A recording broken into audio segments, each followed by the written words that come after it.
कहानी की शुरुआत में हम धरती और आसमान के बीच की दुनिया को देखते हैं, जिसे क्लाउडलैंड के नाम से जाना जाता है। लोग हेवन में जाने से पहले यहीं रहते हैं। एक मॉमी पेंगुइन रोए जा रही थी। 1 साल बाद रेनड्रॉप ट्रेन वापस धरती पे गई और पेंगुइन मॉमी अपने बेटे से मिल पाई। दोनों मिले, हंसे, कूदे, खेले, मजे किए। पर जब रेनी सीजन खत्म होने को आया, मॉमी पेंगुइन ने आखिरी रेनड्रॉप पकड़ी और क्लाउडलैंड आ गई। जाने से पहले उसने अपने बेटे को गले लगाया और इस बार वापस क्लाउडलैंड में आकर मॉमी पेंगुइन रोई नहीं। वो अपने बेटे को आराम से ऊपर से देखती रहती। ये कहानी एक बच्चा पढ़ रहा है जो उसकी बुक में उसकी माँ ने लिखी थी।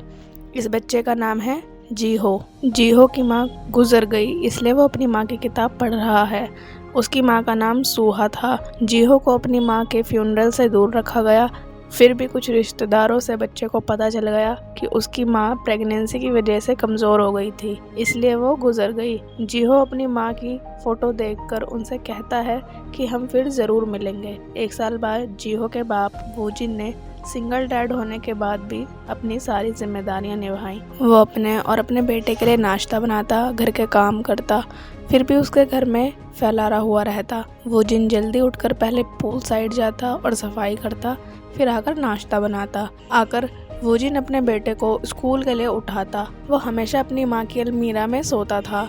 वूजिन टाइम से अपनी दवाइयाँ लेता। जीहू भी रोज़ टीवी में वेदर फोरकास्ट पर रेनी सीजन आने के दिन गिनने लगा। इसके बाद दोनों बाप बेटे स्कूल साइकिल से जाते हैं। वूजिन धीरे धीरे साइकिल चलाता। बेटे को छोड़कर वूजिन ऑफिस आता है। यहाँ इसकी कोवर्कर उस पर लाइन मारती रहती है। वो वूजिन के लिए कभी कॉफी लाती तो कभी कुछ करती। ये बात उनके स्विमिंग इंस्ट्रक्टर बॉस चोई को बिल्कुल पसंद नहीं थी। स्कूल के बाद हिजू बेकरी पर आकर बैठ जाता। ये बेकरी उसके बेस्ट फ्रेंड होंग की है। आज हिजू का मूड थोड़ा खराब था क्योंकि उसके बाप ने स्कूल के कंपटीशन में पार्टिसिपेट नहीं किया। इवेंट में सब बच्चों को अपने फादर्स के साथ रिले रेस में हिस्सा लेना है। होंग ने इसका सॉल्यूशन बच्चे को दिया कि मैं तुम्हारे साथ रेस में हिस्सा ले लूंगा, चिंता मत करो। और जब वूजिन काम खत्म करके अपने बेटे को बेकरी से लेने आया तब हिजू का मूड काफी अच्छा हो गया। इवेंट वाले दिन वूजिन पूल से निकलकर इवेंट में जा रहा था, पर उसके बॉस चोई ने उसे रोककर कहा,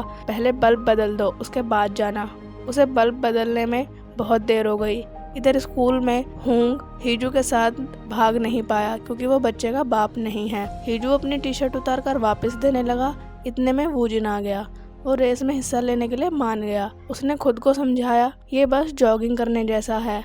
रेस शुरू हुई। बच्चे ने भागकर बटन अपने बाप को पास कर दिया, पर हिजू का मुंह उतर गया क्योंकि उसे पता था कि उसका बाप नहीं जीत पाएगा। लेकिन रेस में वूजिन ने काफ़ी अच्छा किया और तेजी से भागने लगा, पर फिनिश लाइन से पहले ही वो गिर गया। दोनों बाप बेटे हार गए। शाम को घर आते वक्त वूजिन ने अपने बेटे से कहा, मैं तुम्हें कभी कहीं नहीं छोड़कर जाऊंगा। दोनों बाप बेटे ने घर आके चादर लटका दी क्योंकि होंग ने कहा था कल से बारिश शुरू होने वाली है। अगली सुबह सच में बारिश होने लगी। इसी का तो हिजू को इंतजार था। हिजू उठकर ट्रेन स्टेशन की तरफ भागने लगा, पर उसके बाप को पता था जैसा बच्चा सोच रहा है वैसा कुछ नहीं होने वाला। वो भी अपने बेटे के पीछे गया। हिजू को स्टेशन पर कुछ नहीं मिला। दोनों बाप बेटे जाने लगे। टनल पास करते टाइम वूजिन को एक अजीब सी चीज दिखी। हिजू भागकर गया। ये सूहा थी, लेकिन वूजिन सूहा को देखकर डर गया क्योंकि उसे लगा शायद ये सूहा का भूत है। पर लड़की ने बताया वो एमनेशिया पेशेंट है, उसे पिछला कुछ याद नहीं। सूहा उनके साथ घर आ गई। हिजू ने अपनी माँ को फैमिली फोटो दिखाई, ड्राइंग दिखाई और उसे वेलकम कार्ड दिखाकर सूहा का घर में वेलकम किया। वूजिन बहुत नर्वस था। वो अपने बेटे को उठाकर बाथरूम में अकेले बात करने के लिए ले गया। वूजिन ने अपने बेटे से कहा, हम सूहा को नहीं बताएंगे कि वो मर चुकी थी। ये उसके लिए काफी सदमे भरी बात हो सकती है।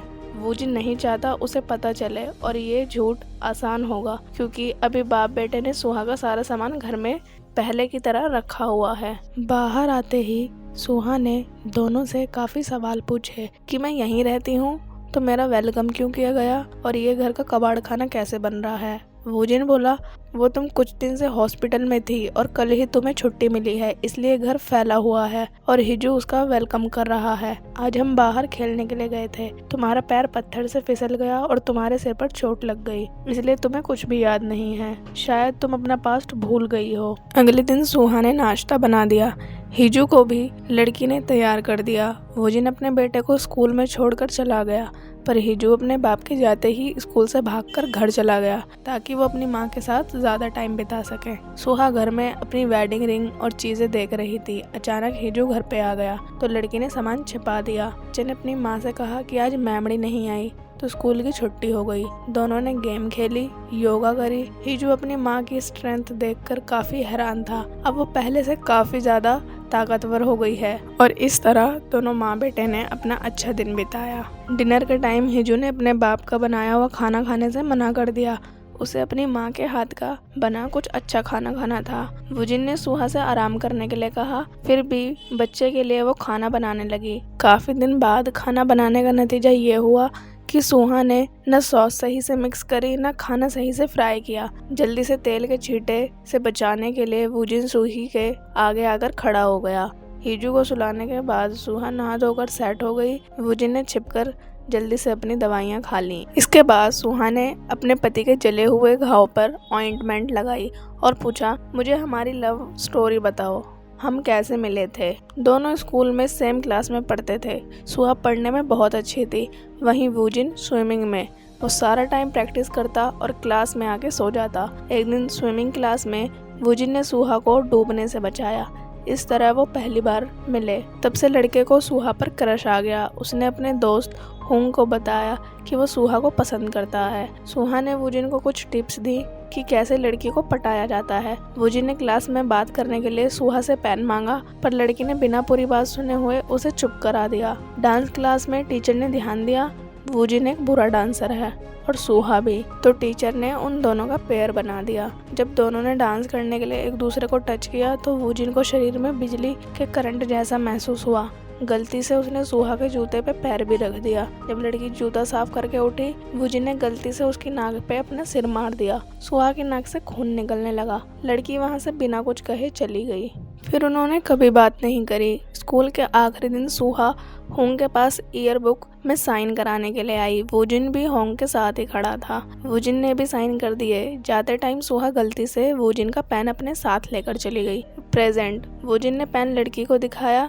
उसके बाद वुजिन ने पास के स्विमिंग कॉलेज में एडमिशन ले लिया और सुहा सियोल यूनिवर्सिटी चली गई। फ्लैशबैक, वुजिन ने सुहा को गर्मियों की छुट्टी में कॉल किया, पर जैसे ही सुहा कॉल उठाते डर के मारे वुजिन फोन काट देता। फिर वुजिन को 2 साल के लिए आर्मी में बुला लिया गया और वो सुहा से बात नहीं कर पाया। वापस आकर उसने फिर सुहा को कॉल करी, पर इस बार होंग ने उसे फोन नहीं काटने दिया। वुजिन ने सुहा से डेट पे चलने की बजाय पूछा कि तुम्हारे पास मेरा पेन रह गया था, मुझे वो वापस चाहिए। सुहा ने स्कूल के पास उसे मिलने के लिए बुला लिया। दोनों स्कूल के बाहर मिले। दोनों एक दूसरे को देखकर थोड़ा ऑकवर्ड फील करने लगे। लेकिन एक मिनट, वुजिन डेट पे पिंक कपड़े पहन के आया है। ए भाई, ये दुनिया का पहला लड़का होगा जो अपनी पहली डेट पर ही पिंक कपड़े पहन के गया है। अब तो पक्का लड़की इसे पसंद कर ही लेगी। सुहा ने वुजिन को पेन वापस कर दिया। लड़की जाने लगी। वुजिन ने सोचा अगर आज नहीं पूछा तो वो कभी नहीं पूछ पाएगा। उसने हिम्मत करके सुहा से खाने के लिए पूछ लिया। दोनों लंच के लिए एक कैफे में आ गए। पहले तो दोनों ने कुछ बात नहीं करी, पर बाद में उनकी काफ़ी सारी बातें हुई। इसके बाद दोनों बस का वेट करने लगे। उन्हें अपने घर जाना था, पर दोनों का ही मन नहीं था कि वो जाएं। आखिरी बस आने पे सुहा बस में चढ़ गई। जाने से पहले सुहा ने बताया कि इस बार सर्दियों की छुट्टी में वो वापस नहीं आएगी। इतना सुनकर वुजिन लड़की की बस के पीछे भागने लगा और बस में चढ़कर उसने सुहा से पूछा, क्या मैं तुम्हें लेटर्स लिखकर भेज सकता हूँ जब तुम सियोल में रहोगी? सुहा ने हाँ में जवाब दिया। बैक टू प्रेजेंट, जीहो भी अपने माँ बाप की स्टोरी सुन रहा है, पर अब दोनों बाप बेटे को जाना होगा। उन्हें लेट हो रहा है। वुजिन ने आगे की कहानी बाद में बताने के लिए कहा। स्कूल में एक बच्ची ने हिजू से पूछा, क्या हर रेनी सीजन में तुम्हारे पापा गाड़ी धोते हैं? घर पे सुहा ने घर के एक बाहर शैक देखा। लड़की ने शैक के अंदर जाने का सोचा। चाबी लेकर सुहा शैक में आ गई। यहाँ सुहा की ड्राइंग्स वगैरह थी, यानी कि वो पहले यहाँ ड्राइंग वगैरह किया करती थी। ऑफिस में वुजिन को कॉल आया। ये हुंग का कॉल था। हुंग ने उसे अर्जेंटली मिलने के लिए बुलाया। वुजिन कैफे में आ गया। जब वुजिन आया तो होंग एक लड़की के साथ डेट पे आया हुआ था, पर ये लड़की वूजिन के लिए थी, न कि होंग के लिए। वूजिन जाने लगा, पर होंग ने उसे रोककर कहा, मैंने कुछ देख लिया है, ये लड़की तुम्हारे लिए परफेक्ट है। वूजिन ने होंग को नहीं बताया कि सुहा वापस आ गई है। रात को होंग पेंगुइन कॉस्ट्यूम पहन के वूजिन के घर आ गया। लड़के ने उसे लात मार के घर से बाहर निकाल दिया, इससे पहले उसे सुहा देखे। पर होंग दूसरे गेट से अंदर आ गया। उसने जैसे ही सुहा को अपने सामने देखा, होंग की फट गई। वो घर से ये कहते हुए भाग गया, आज के बाद कभी वूजिन को ब्लाइंड डेट पर नहीं भेजेगा। फिर सुहा ने अपनी बची हुई लव स्टोरी लड़के से पूछी। पास्ट। वूजिन और सुहा ने मूवी साथ में देखना शुरू किया। हॉल में वूजिन ने लड़की का हाथ पकड़ने का ट्राई किया, गलती से उसने किसी का पैर पकड़ लिया। घर जाते टाइम बस स्टॉप पर दोनों बस का वेट करने लगे। सुहा ने हिम्मत करके वूजिन की पॉकेट में हाथ डाल लिया। वूजिन ने भी खुश होते हुए अपना हाथ पॉकेट में डाल लिया। प्रेजेंट में कपल ने यही चीज दोबारा करी। हिजू नींद में कुछ बड़बड़ा रहा था। अबे भाई, जग जानी तो प्रॉपर्टी में हिस्सा हो जाएगा तेरा आज। कुछ टाइम बाद वूजिन सुहा को एक हिल पर पिकनिक के लिए ले आया। दोनों ने बायनाकुलर मतलब दूरबीन, उससे ड्राइव इन थिएटर पे मूवी देखी। वूजिन ने बारिश में लड़की को पहली बार किस करी। दिन बीते, सुहा अपने डेली रूटीन में सेट हो गई। वो खाना बनाती, हिजू को तैयार करती, उसे पेंगुइन बुक भी मिली। पर सुहा ने ज्यादा नहीं सोचा। कमरे में लड़की ने अपने बेटे को 4 पत्ती वाली क्लोवर को खिड़की पर चिपकाते हुए देखा। हिजू के पास काफी सारे क्लोवर्स थे। सुहा ने हिजू को बिना बताए कुछ और क्लोवर्स खिड़की पर चिपका दिए, पर वूजिन ने उसे देख लिया था। एक दिन फैमिली नदी के पास खेलने आ गई। उन्होंने बहुत मजे किए। फिर वूजिन दोनों को पत्ती पे बैठाकर घर ले जाने लगा। घर आते ही वूजिन बेहोश हो गया। और बेटा पत्ती पर तो इन्हें। सुहा ने उसे बेड पर लिटा दिया। अब वूजिन थोड़ा ठीक फील करने लगा। लड़की ने उसे पूछा, ये सब कैसे हुआ? सब कुछ उनके थर्ड डेट से शुरू हुआ। सुहा ने 4 पत्ती वाला क्लोवर वूजिन को स्विमिंग नेशनल ट्रायल के लिए गुड लक विश करते हुए दिया था। वूजिन ने सुहा को निराश न करने के लिए दुगनी मेहनत करना शुरू कर दिया। पर एक दिन वूजिन पूल में डूब गया। डॉक्टर ने बताया उसके ब्रेन में दिक्कत है। वो हार्मोन को कंट्रोल नहीं कर पाता, इसलिए वो नर्वस फील करता है तो बेहोश हो जाता है। उसे स्विमिंग टीम छोड़नी पड़ी और नॉर्मल जिंदगी जीनी पड़ी। लड़के ने अपनी बीमारी के बारे में बिना बताए सुहा से भी ब्रेकअप कर लिया। 1 साल बीत गया, पर वूजिन अभी भी सुहा को नहीं भुला पाया। फिर वो उससे मिलने यूनिवर्सिटी गया, पर वहाँ लड़के ने सुहा को किसी और लड़के के साथ कार में जाते हुए देखा। वो बिना कुछ कहे ही क्लोवर को वहीं छोड़कर चला गया। इसके बाद वूजिन ने कभी सुहा को कॉल नहीं करी, पर कुछ टाइम बाद उसे एक कॉल आया। वूजिन खुद को रोक नहीं पाया, ये सुहा का कॉल था। दोनों ट्रेन स्टेशन पर मिले और दोनों ने ऐसी चप्पी करी जैसे पता नहीं क्या ही हो गया है। सुहा बोली, तुम मेरे लिए सब कुछ हो, दोनों के साथ होने का कोई तो मतलब है। कुछ दिनों में वूजिन ने सुहा को प्रपोज कर दिया। सुहा ने शादी के लिए हाँ कर दी, पर लड़की की फैमिली इसके खिलाफ थी कि सुहा पढ़ाई छोड़कर शादी करके एक हाउसवाइफ बन जाए। कहानी खत्म हो गई। कपल कडलिंग करते हुए सो गए। अगले दिन जीहू ने अपने माँ बाप को बताया वो स्कूल कॉन्सर्ट में ग्रुप के साथ गाना गाने वाला है। उसमें उन्हें अपने विचार रखने हैं कि वो फ्यूचर में क्या बनेंगे। बच्चे ने अपनी माँ को परफॉर्मेंस देखने के लिए स्कूल में इनवाइट किया। बच्चा स्कूल में प्रैक्टिस करने लगा। टीचर ने सबसे पूछा कि उन्हें क्या बनना है, उनका फ्यूचर प्लान क्या है। हिजू क्लास में सबसे तेज रनिंग करने वाला बच्चा था। उसने कहा, मुझे बड़े होकर ओलंपिक्स जीतना है। इधर घर पर सुहा को अपनी पुरानी डायरी मिल गई। उसे पता चल गया कि उसके साथ आखिर हुआ क्या, लेकिन उसने ये बात घर में किसी को नहीं बताई। सुहा ने हिजू को काम सिखाना शुरू किया कि कैसे तैयार होते हैं, कैसे घर का काम करते हैं, बर्तन धोना, कपड़े धोना, सफाई करना। वूजिन ने अपना प्लान बना लिया। उसने ट्रेन स्टेशन को होंग के साथ जाकर लकड़ियों से पूरा कवर कर दिया ताकि सुहा क्लाउड लैंड में वापस ही ना जा सके। रेनी सीजन खत्म होने वाला है, इसलिए फैमिली का मूड अच्छा नहीं रहता। एक दिन वूजिन को हिजू की क्लासमेट की मम्मी का कॉल आया। वूजिन जब आया तो मम्मी ने कहा, तुम्हारा लड़का मेरी कार धो रहा था, पर हिजू ने इस बात से साफ मना कर दिया। वूजिन ने बच्चे और उसकी माँ से माफ़ी मांगी। लेडी कहने लगी, हिजू को किसी थेरेपिस्ट की ज़रूरत है क्योंकि उसकी माँ नहीं है और उससे इमोशनल प्रॉब्लम्स हैंडल नहीं हो रही। घर जाते टाइम हिजू ने अपने बाप से कहा, हाँ मैंने गाड़ी धोई, मेरे क्लासमेट ने कहा था ऐसा करने से बारिश होगी और इससे हिजू की माँ उसके साथ ज्यादा दिन तक रह पाएगी। अगले दिन वूजिन ने टनल के पास आकर देखा तो हवा से सारी लकड़ियां हटकर गिर गई थीं। सूहा भी होंग से मिलने आ गई। उसने होंग से एक फेवर मांगा। शाम को सूहा घर पे एक केक लेकर आई। पूरी फैमिली ने खुशी से हिजू का जन्मदिन मनाया। रात को कपल बारिश देखने लगा। सूहा बोली, तुम एक हैंडसम बाप बनोगे। उन्होंने रोते हुए एक दूसरे को किस करी, क्योंकि शायद दोनों को पता था आगे क्या होने वाला है। कॉन्सर्ट वाले दिन आज फिर से वूजिन काम में फंस गया। लैंप लगाते टाइम चोई पूल में गिर गया था। वूजिन चोई को बचाने पूल में कूद गया। उसे लगा पिछली बार जल्दीबाजी में उसने ही बल्ब ठीक से नहीं लगाया, इसलिए चोई आज पूल में गिर गया है।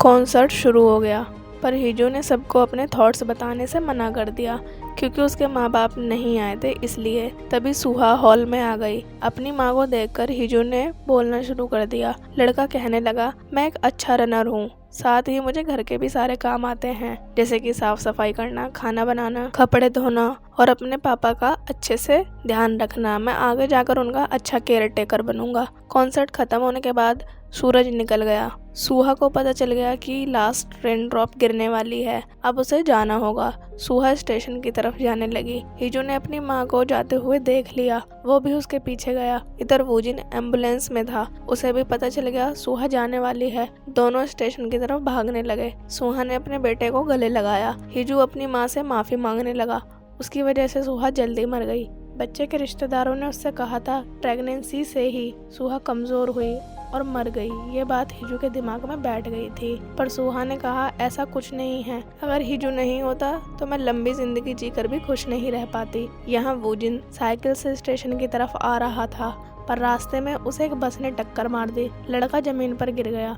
फिर वो पैदल ही स्टेशन की तरफ भागने लगा, पर रास्ते में वूजिन बेहोश हो गया। वो अपनी सूहा के साथ बिताई अच्छी यादों को याद करने लगा। वूजिन ने सूहा को अच्छी लाइफ नहीं दी, ऐसा उसे लगता था, पर सूहा अपनी जिंदगी में उसके साथ और हिजू के साथ बहुत खुश थी। हिम्मत करके वूजिन उठा और भागने लगा। लड़का टनल पर बिल्कुल सूहा के गायब होने से पहले आ गया। सूहा के हाथ में क्लोवर था। वूजिन और हिजू की जिंदगी अब आसान हो गई, क्योंकि हिजू को काम करना आ गया। वूजिन भी साइकिल तेज चलाने लगा और उसे स्विमिंग इंस्ट्रक्टर की नौकरी भी मिल गई। एक शाम वूजिन अपनी दवाइयाँ ले रहा था, तभी उसे एक कार्ड और चाबी मिली। नोट पर लिखा था, शैक में जाकर मेरी पुरानी डायरी पढ़ना। वूजिन शैक में गया और डायरी पढ़ने लगा।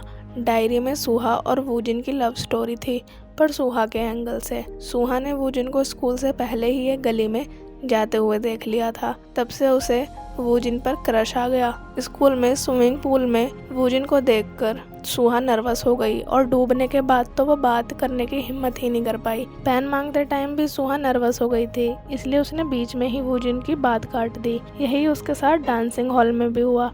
जब वो वूजिन के साथ डांस करने लगी, लड़के ने उसे टच किया तो सूहा ने अपना कंट्रोल खो दिया।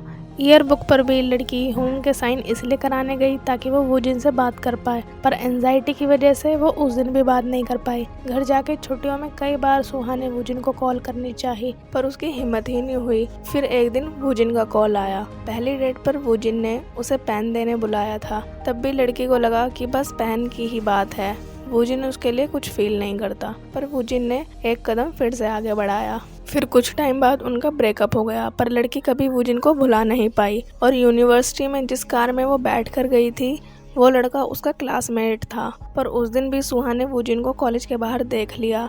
वो कार से उतरकर भागी भी, पर वूजिन जा चुका था। सूहा ने जमीन पर पड़ा हुआ क्लोवर उठा लिया। सूहा वूजिन के पीछे भागने लगी और तभी रोड पे एक गाड़ी ने उसे ठोक दिया। सूहा बेहोश हो गई और जब उसकी आंख खुली तो वो टनल में थी। लड़की 8 साल आगे अपने फ्यूचर में आ गई। उसे अपना पिछला जीवन कुछ याद नहीं रहा, पर वूजिन और हिजू के साथ सूहा एक बार फिर से प्यार में गिर गई। जब वो टनल से गायब हुई तो उसकी आंख पास्ट में हॉस्पिटल में खुली। सूहा ने 6 हफ्ते कोमा में बिताए। सूहा अपना फ्यूचर देखकर बहुत डर गई। उसे इतनी कम उम्र में ही मरना था, पर ऐसे अकेले सूहा जीना नहीं चाहती थी। इसलिए सूहा ने वूजिन को कॉल करके मिलने के लिए बुलाया और कहा उन दोनों के रिश्ते का कुछ मतलब है। 10 साल बाद वूजिन सूहा की डायरी को एक बॉक्स में पैक करके हिजू को दे देता है। आज उसका जन्मदिन है। होंग ने भी हिजू को सूहा का दिया हुआ एक कार्ड और केक दिया। ये वही फेवर था जिसके लिए सुहा हुंग के पास गई थी। लड़की ने अपने बेटे के लिए हर बर्थडे पे एक कार्ड लिखकर छोड़ा था। जब तक वो 20 साल का नहीं हो जाता, हुंग ने वो कार्ड उसे नहीं दिए। आज वो 20 साल का हो गया तो सारे कार्ड उसे मिल गए। हीजू डेट पर जा रहा है पर उसने अपने बाप से कहा वो खाना बनाने के टाइम तक वापस आ जाएगा और लेट नहीं होगा। इसी के साथ कहानी खत्म होती है। बाय बाय दोस्तों।